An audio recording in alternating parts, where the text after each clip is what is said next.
that's where I was. I was living with all of this darkness around me, this tomb that was in.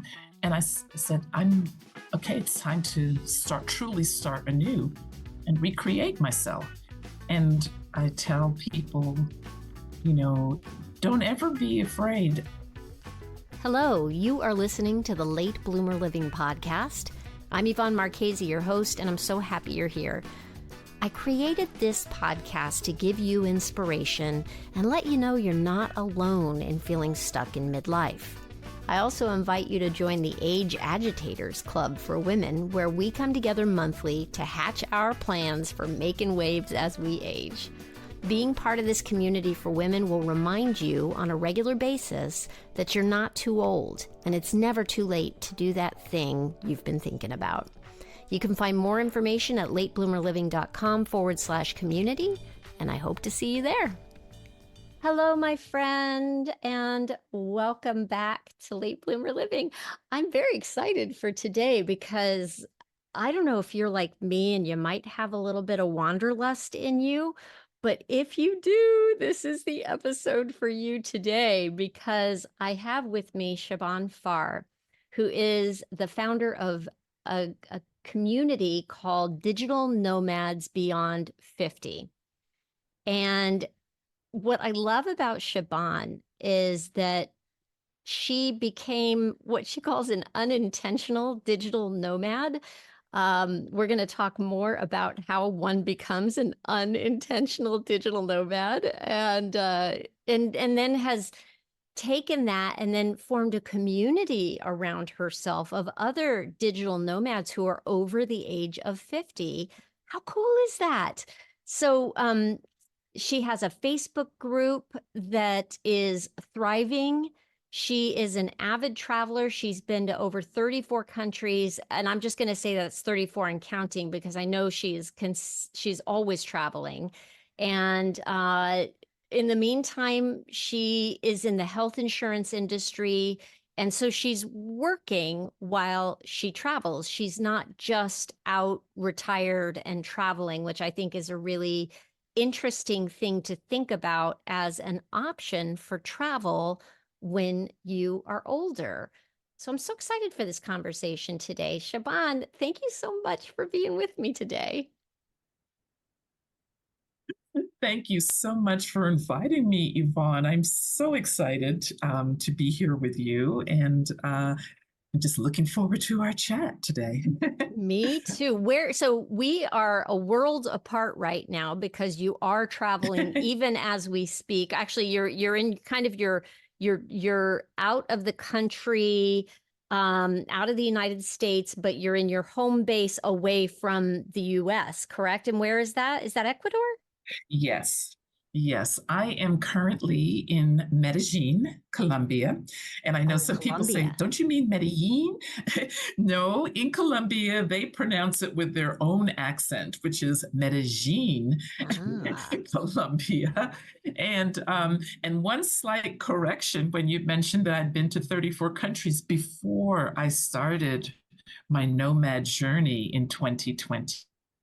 I had been to 34 countries, and now I am up to 58. Whoa. So I knew it was 34 and counting, but wow. Yes. The 34, the counting started in 2020 from 34. Wow. But I've been traveling all of my life, and I grew up loving travel in one way or the other. My first passport picture, the photograph, is of a 3-month-old baby me. So that's how long I have been traveling internationally. And of course, there have been times where, for several years I didn't travel a whole lot, and then for a couple of years I traveled a lot because I happened to be living in London at that time for 2 years. But it's something that I've always wanted to get back to, and I'm really, really enjoying this life. Oh, that's amazing. So let me just ask, how do you become an unintentional digital nomad? Can you tell that story? Okay. Well, I knew that I wanted, my daughter was getting ready to graduate from high school and go off to college. And that was 2026, excuse me, 2016. And I figured, within the next couple of years, the work that I do, I am a health insurance um, agent, license agent, but I specialize in particular in Medicare and affordable health care, and now travel medical insurance as well too. And so my and I work for myself. My compensation is commission based. So every year I have been building residual monthly commission. And so I knew that within the next 2 years from my daughter's graduation, which would put me into 2018, that I would be able to start traveling more because I could be away for a month or 2 months, but I'm still getting paid during that period of time. So I first, in 2020, 2018, I started testing. At the same time, I knew that even though I would be traveling during what we call the off season, for our work, the type of work that I do, Mhm. with the on season supposedly being annual enrollment period, September to December, I knew that I still needed to be able to have my clients get in touch with me. So 2018, I went off for 4 weeks to start to test the waters with, travel and working. And that was I spent 3 weeks in Amsterdam and a week in Budapest because my daughter was also doing her own solo travel. And by the way, this was truly the first time that I ever solo traveled as compared to, like, I don't count as a child being put on a plane in New York and then a family member back home in Belize meeting the plane. I don't count that as solo travel. But so 2018 was the first time that I would ever travel without a spouse, as an adult, without a child, and certainly and also without a tour group. So that was my first, and my daughter was also doing her own bit of solo travel. She was 20, and she decided that she wanted to go to Budapest after leaving Berlin. And so I met her there. And that was my first test of travel working because I had some work that I did during those 4 months. And I said, oh, this just might work out. It's 2019. My daughter happened to be doing her study abroad in Argentina. So I knew that, I would probably go and spend some time there. I spent 4 weeks in 2019 based in Argentina, and then did some side travel to Chile and also to Uruguay. And once again, testing, travel working, all the equipment worked, all the technology worked for me. And not only that, but I felt more confident now that we have all these apps for translation, I felt more confident being able to go to a country. I mean, Amsterdam, people speak so much English in Amsterdam. Amsterdam really didn't count. It was when I went to, and kind of sort of in Budapest. I don't remember having too much trouble with the communication in Budapest, but in the Spanish countries, I wasn't sure because I didn't know Spanish. I'm still learning. How was it going to go? Mm. And that gave me enough confidence, and granted, with my own history already in traveling, I came back from Argentina in 2019 and start selling all of my stuff off. I started selling 30 Okay. years of my life because I had decided not only was I going to start traveling, but I was going to become what I now call a home free digital nomad. So it wasn't And as that is the accidental as only, I thought. It wasn't as accidental as I thought. You actually yeah, it had was, laid the groundwork, and then there was something that was COVID related here, right? Weren't you in Ecuador in yes. COVID? COVID kind of made it kind of, I had left Dallas, Texas, the 4th of March, 2020. Mhm. with the idea Ooh. that that was going to be the beginning of my nomad life. But Mm. I didn't really think about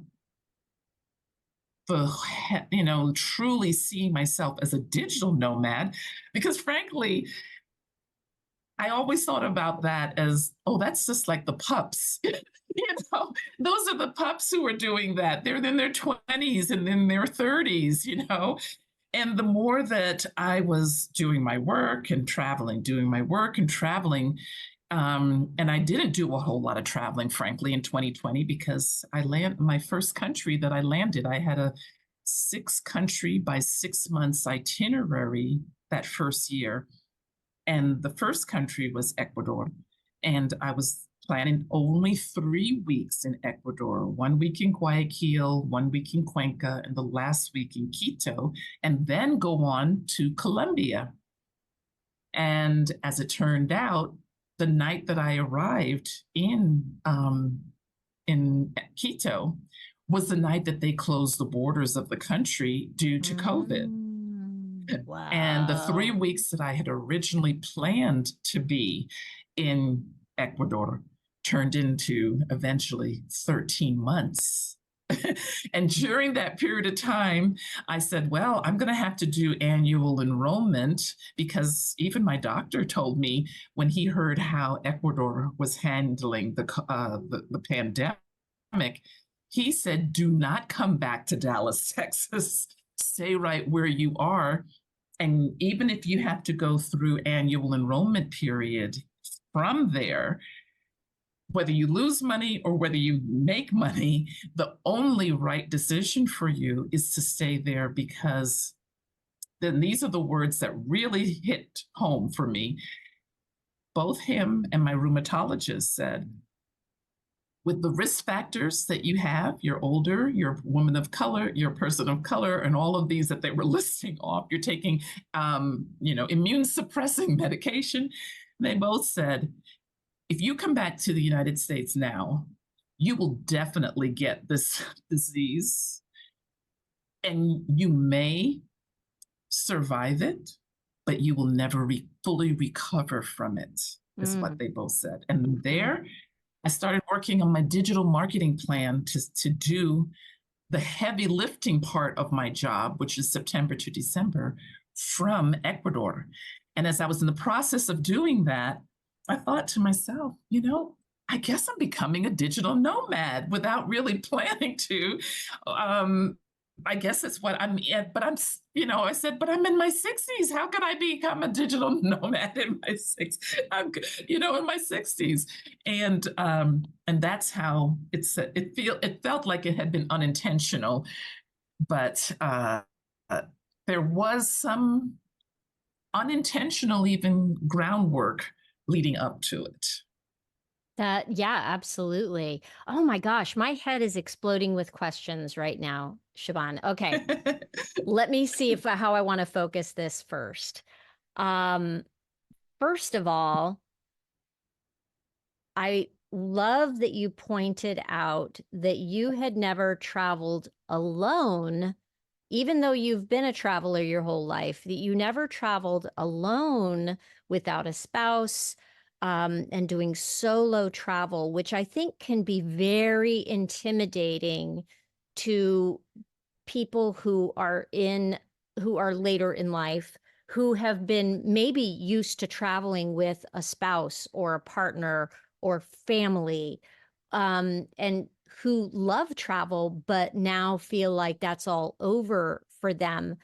And so I guess what I want to ask is, what would you say to that person who feels like they want to travel more, but they are afraid to get out there by themselves? Do you have any recommendations for somebody like that? Absolutely, absolutely. It's the recommendation that I incorporated into, the Digital Nomad Beyond 50 Life Map workshop, and that is, start small. And small needs to be an individual decision. Mm, What is small is not is different from me than it might be for somebody else. But start small. So basically, in my example, start small was me going to Amsterdam and Budapest by myself. But for somebody else, starting small may be I'm going to go to the next state Mm-hmm. and go to a city that I haven't been to in that state. If it's, I'm just using it in the United States, but if you're in Europe, then another, even just in another town in your country, start by that and go. You book your flight or you book your transportation to that location and your room, and then you will feel, I'm sure of it, the same feeling that I had when I woke up in Amsterdam for the first day and I didn't have anybody else to answer for how I was going to plan my Mm-hmm. day. Oh I my could do whatever gosh. the hell I wanted. And just that feeling, I know that for particularly for women in our age group, that feeling of you just waking up and you can decide depending on how much time you've given yourself. You know, I had 3 weeks in Amsterdam. So the first thing that I do was I just stayed in bed for the first 2 hours and just looked on my phone to see what was going on because I think I'm going to be here for 3 hours. I don't need to rush out. But then I did go out when I was ready to go out, found some place to eat, you know, and that type of thing, just walked around the neighborhood. But that feeling, especially for those of us that, as you just described, had not done solo travel before, that feeling is absolutely amazing. And once it starts small, I guarantee you'll crave more of it. And then you'll increase it that on a personal level. The next level is your level to determine. Yeah. So And so that's the here's the advice first that I one of the give first people. thing that I think of with people who I just hear this a lot for some reason is the idea of going out to eat by yourself even. Let's take out the travel part of it and just talk about going out to eat by yourself can be a barrier for women and feel uncomfortable for somebody to say, will it just be you? You say, yes, it will just be me. And I mean, that would be something that would be necessary if you're traveling alone. You're going to end up eating out by yourself alone. How was that experience for you the first couple of times? Was that even a Well, part of the equation for you? I am an anomaly in that regard Okay. because I think I mentioned before, I'm originally, you know, my home country is Belize. My mother was Belizean, my father was Jamaican. They met and married in the United States in Brooklyn, New York. And so my first 9 years of life, I lived between Belize and Brooklyn. You notice I say my grandparents in Belize and my parents in Brooklyn. I bounced between Mm. those two places. And then when I was 9 years old, my mother remarried and I went to live on a dairy farm with my new step family. Okay. And then I Wow. started bouncing between Belize and Brooklyn and a dairy farm in Pennsylvania. Oh, and least I forget, my mother's brother, who was a physician in Cedar Rapids, Iowa, I usually spent Christmas and sometimes summers, part of the summer in Cedar Rapids, Iowa. And so I have had a very, diverse and different type of upbringing from a lot of people. And part of that is that my dad, every time I came back to New York, he loved to take me out to eat new places in New York because he knew that I wasn't getting that on a dairy farm in Pennsylvania, as well as in Central America. So, and he was a big foodie. He loved foods, and the first time I tasted Indian food was with my father in New York. And then as a teenager, I started just taking the bus 12 hours from the farm to New York City, and spending time, either with my dad or with another relative. But while I was there, I, I would just go out to eat. I would just go to Manhattan and go to a restaurant. I'm 16, 17 years old Yeah. by myself, finding new restaurants to go to and going there. So it You never flexed really those occurred to me that, muscles. Yeah. You flexed those yeah, muscles early and often enough that that wasn't an issue for you.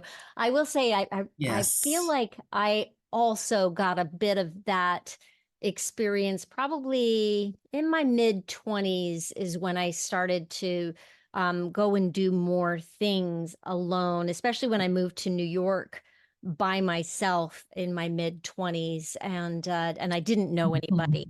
Um, Yeah. so that that I started doing it early enough. I will say it's I do the few times that I have traveled alone, I actually love it. I love a good car trip by myself because I can put on my favorite Brandy Carlisle album, The Story, and just belt it out and not worry about how I sound to Oh, anybody else.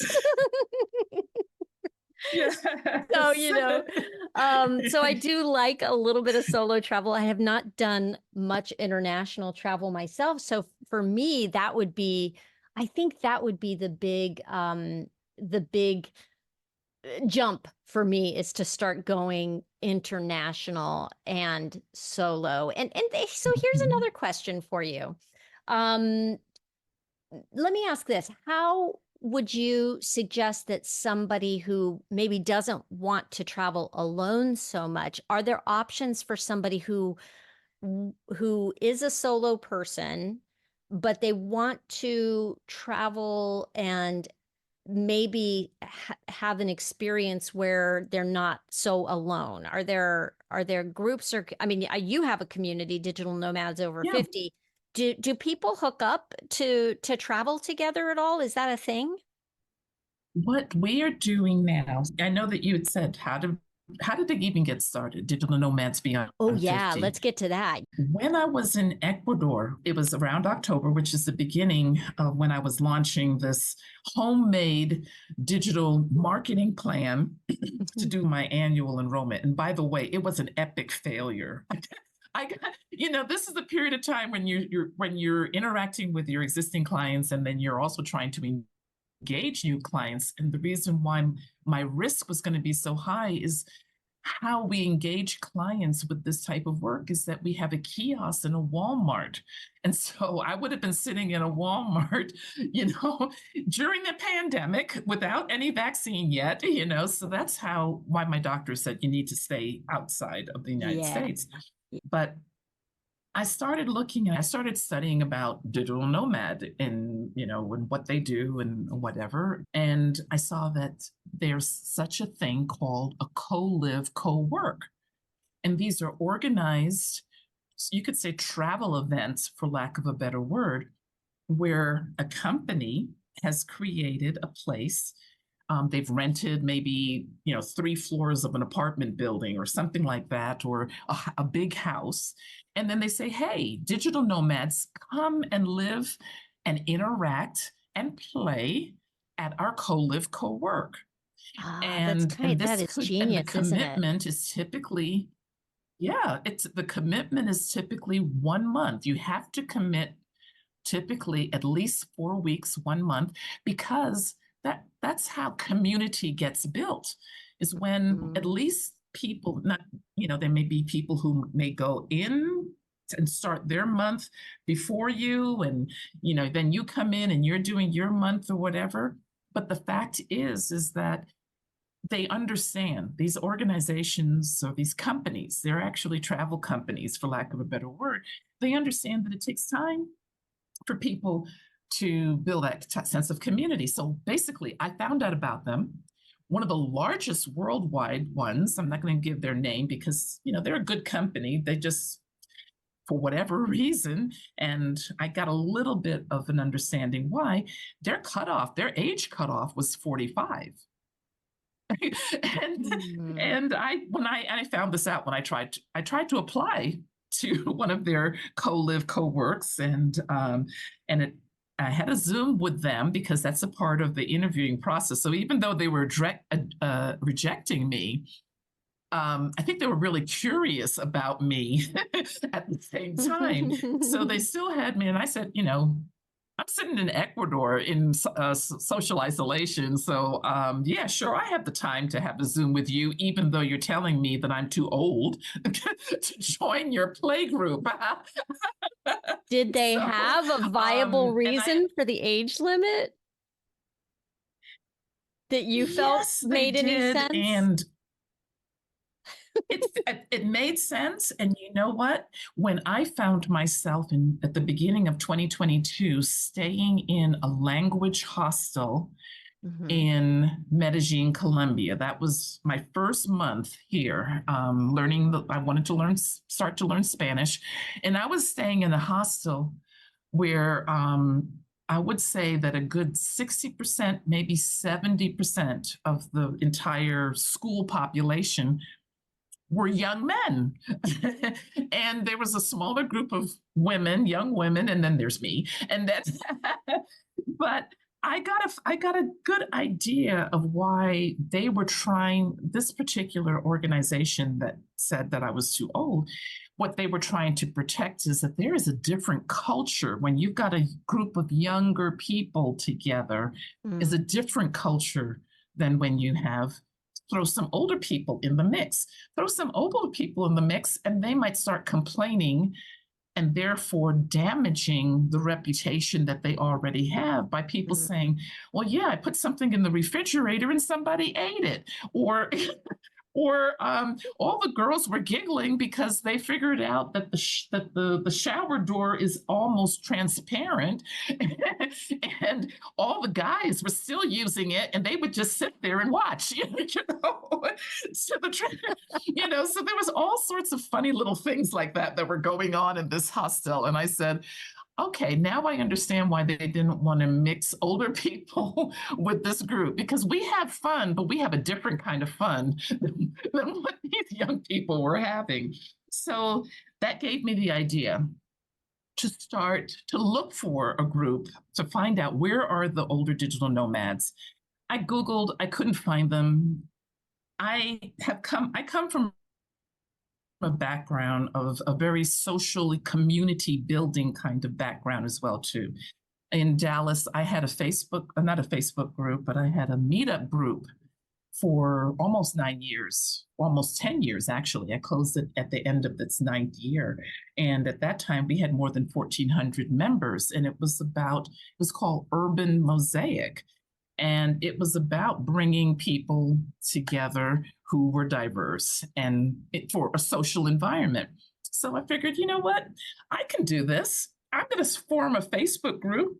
And then I figured if I can get at least 500 people to be a part of this Facebook group, then maybe 10 to 15 of them will want to do a co-live, co-work with me. And now, as of today, that was 2021 when I started this, we have more than 7,000 participants. And frankly, the majority of them were Wow. people who were planning to become digital nomads. I would say about 40% are those who are actual already digital nomads. And the other 60% are those who are planning. And as compared to most digital nomad groups on Facebook, we are also predominantly female.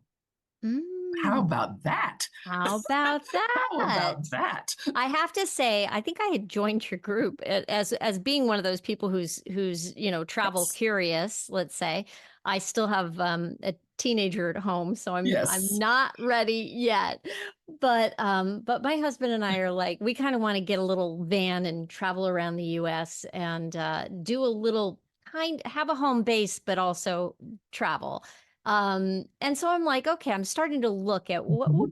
what would this look like, And a post came up and it really caught my eye in particular because she asked in the group, I'm 50 something. I feel like I'm too old to be a digital nomad. And the community reaction to her post was so understanding and encouraging and welcoming. And I was like, wow, that is the response that came to her from your community was really outstanding. Um, Offers of people to say, hey, get in touch with me if you have questions. Because she also mentioned, and I think in her post that, she doesn't have a big budget for travel. She's really on a shoestring. And there were a lot of helpful responses. I was like, wow, check that out. That is a great reason to join your community, I think. Yes, yes. And that is one of what I do get messages from members saying, how welcome they feel, how they don't feel intimidated to ask what they think is a stupid question. Because I tell people the same thing when I was in doing diversity training as a training. I used to be 15 years in corporate learning and development. Was my background before insurance. I went into insurance because I wanted to work for myself. and but my corporate background was in learning and development. And I would tell people there are no stupid questions. They're naive questions. And especially when it comes to diversity and trying to understand people, different people and different culture, there's the question that you need to hear, understanding and appreciating that that person genuinely just wants to learn more. And somebody may at first have the first instinct to take offense to what the person is asking them. Mm-hmm. But if they just put it in the context, this is not a stupid question. This is not an offending question.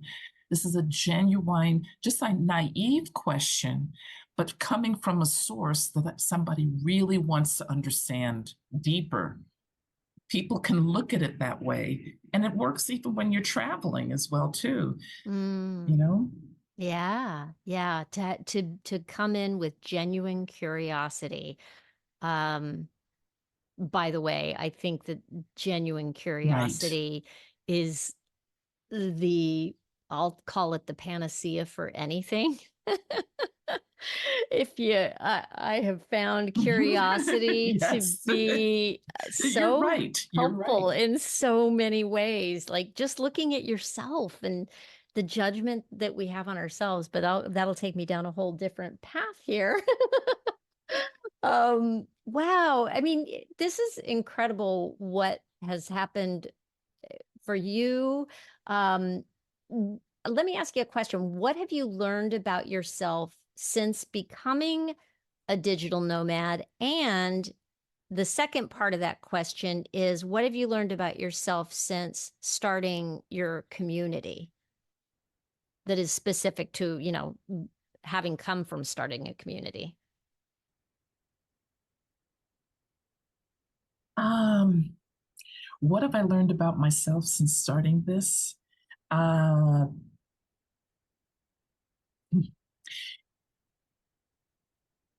I would say, you know, never, never, it's never too late to reinvent yourself and never give up on that, on the possibility of what can come if you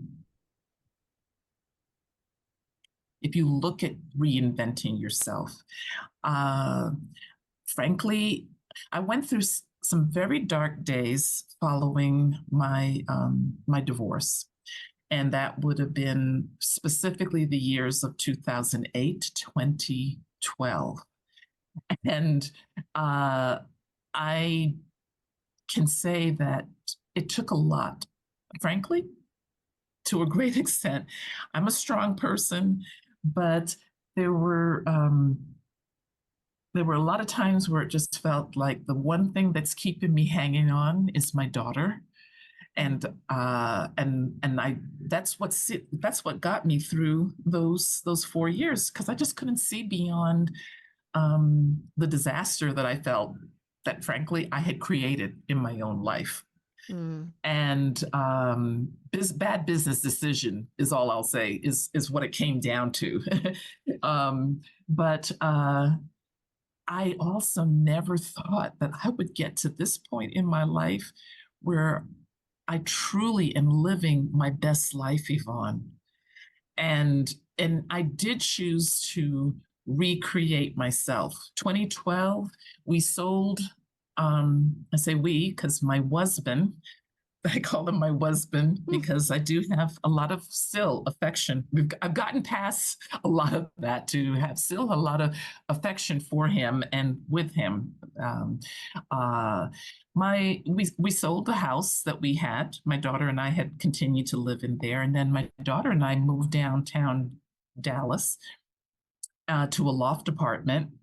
Oddly enough, where he had lived for about a year and a half before he moved to the East Coast. That's how we were both familiar with it.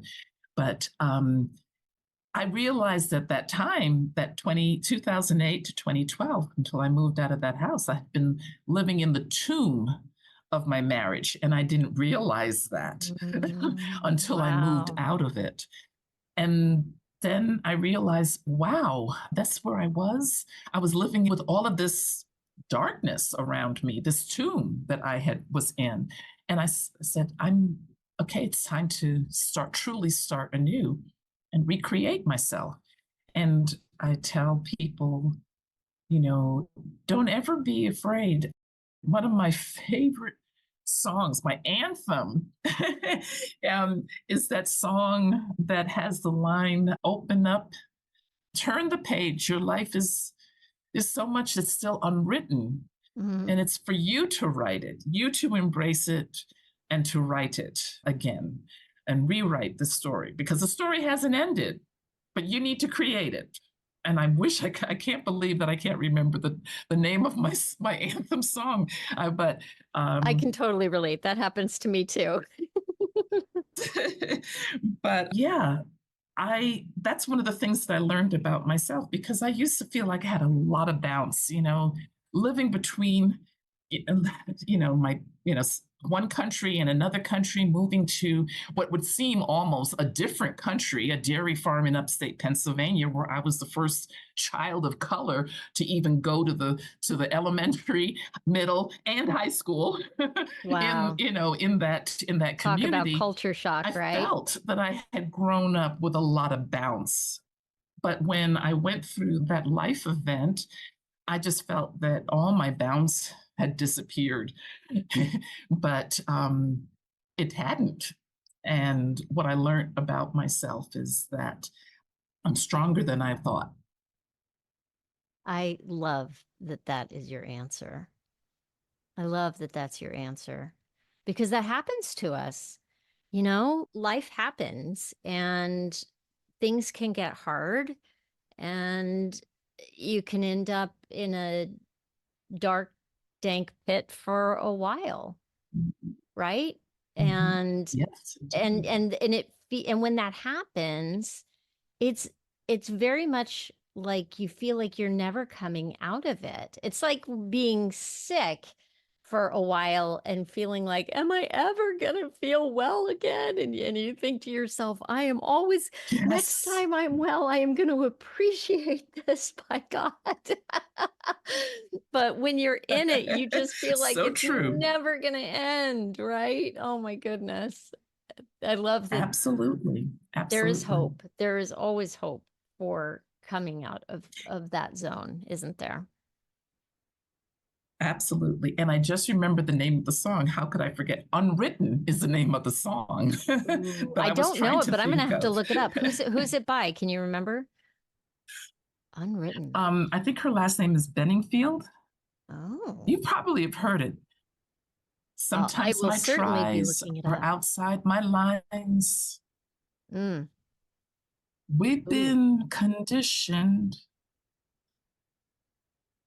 to don't make mistakes, but I can't live that way. That's some of the lines. I I think you love will that. really like it when you listen to it. I'm looking it up, and and if I can find it, either way, what I'm gonna do is, if I can't find it myself, I'm going to get in touch with you and you're going to send me a link, and we're going to put that link in the show notes for people so that people can go I will listen just to it. don't even worry about finding it after the call. I will send it. I'll send the link to you from my Spotify, and I'll also send you, because it's also on the Digital Nomad Beyond 50 travel playlist. Ooh, there's a travel play. I love a good playlist. Because it's what I listen to when I'm packing. I listen to it when I'm unpacking. It's all the songs are downloaded on my phone, so when I'm traveling, I can listen to it. That's why I couldn't believe that I couldn't remember the name of the song a few minutes ago. But yeah, I will send you not only the link, the Spotify link to the song, or the YouTube link to the song, but I'll also send you the Spotify. The link to the Spotify playlist for Digital Nomads Beyond 50. Oh, that is so cool. I will be sure. Yeah, it's music that plays to the nomadic experience is how it's described on Spotify. Fantastic. Oh, I can't wait to put that in the show notes for everybody. That's exciting. Thank you for sharing that. And so I'm looking at the time. I have so many more questions for you. Oh my gosh. But in the interest of time, let me just say thank you for telling your story here today. And how can people connect with you or find out more about you and the programs you offer? What's the best place for people to go to? Okay, well, they can join us at Digital Nomads Beyond 50 Network. That is the actual community, the group. That's where we have the conversations. I did initially have Digital Nomad Beyond 50 page, but we're not very active. The page is not very active. The fun, the activity, as I said, where people jump in and we have the conversation is happening in the network, Digital Nomads Beyond 50 Network. And we also do have the website. We have the Digital Nomad Beyond 50 Life Map Workshop. And that grew out of my discovery that so many of the members were planning to become digital nomads, but a lot of them didn't know how to get started. So going back to my 15 years of training, development, and coaching, I have pulled up and put together this workshop. People arrive in Medellin for on a Saturday. It ends on the following Sunday. And during the Monday through Friday, they are here. They have just the desire to become a digital nomad. They don't know how to get started. And then by Friday, they have a plan for their first year. And it's based on and it's in person. 4 elements. It's in person then. It's in person. Yes. So they're actually all immersively doing something to become a digital nomad. That is so, I'm sorry, I got excited. Yes. Yeah, awesome. And building community with each other, because it's a small group. We can't accommodate more than about 10 people, 8 to 10 people. So it's a small group. They build community. We've done it. The first time I did it was, in Medellin, and then in Lisbon last year. But I found that I'm keeping it here in Medellin on an annual basis. It's easy for people to get to as a country, and while we're together, there's a community that forms so that when Friday comes and everybody goes back to where they are, we also have events to Zooms to get back. So how are you doing? Where are you now on your path? And they continue to communicate with each other on a WhatsApp stream that's specifically for that particular group. And so we have that. And now that we are finally big enough as well, with enough actual digital nomads, we're going to start hosting our own co-live, co-work. Because, the first year I tried to do it and say, hey, you have to commit to 4 weeks. But guess what? That was when I found out that most people are planning and therefore they can't commit to 4 weeks. But now we have enough Mm, members and who are actual digital nomads that we will next year we will start start hosting our own co-live co-work, hopefully in the first one, maybe either in Cape Town, South Africa, or Istanbul. Two of them. One place very I cool. love, Uh-huh. and that is Istanbul. And the other place I have yet to go to, and I want very much to go to there. So, but I've heard such wonderful things from other nomads who have been there. And we're also looking at the possibility of a group of us participating on what I did last year as well. And I had a little opportunity to put together a little group on the Nomad Cruise. A lot of people don't know there's actually something called a nomad cruise. We don't take over the whole ship. We didn't take over the whole ship, but there was about 300 or 400 participants. A lot of them are the younger, but there's a excellent conference of information and sharing of information. Information is presented and information that's sharing among the group itself. And I did a little pop-up meetup of Digital Nomads Beyond 50 there, people who were on the cruise who were also, in their late 40s on up, and we got Wow. together. We had about 15 of us get together for a couple of times during the time that we were on the cruise.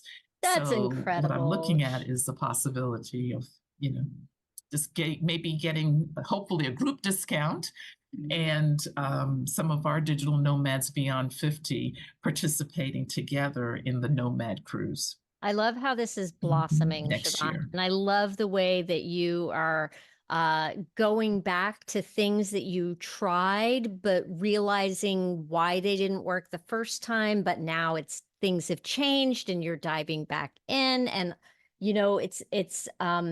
I, I go back and I think about how you said your original marketing efforts for the insurance didn't work, and now you've gone to get help because sometimes we need to get help outside of the scope of what our true zone of genius is, right?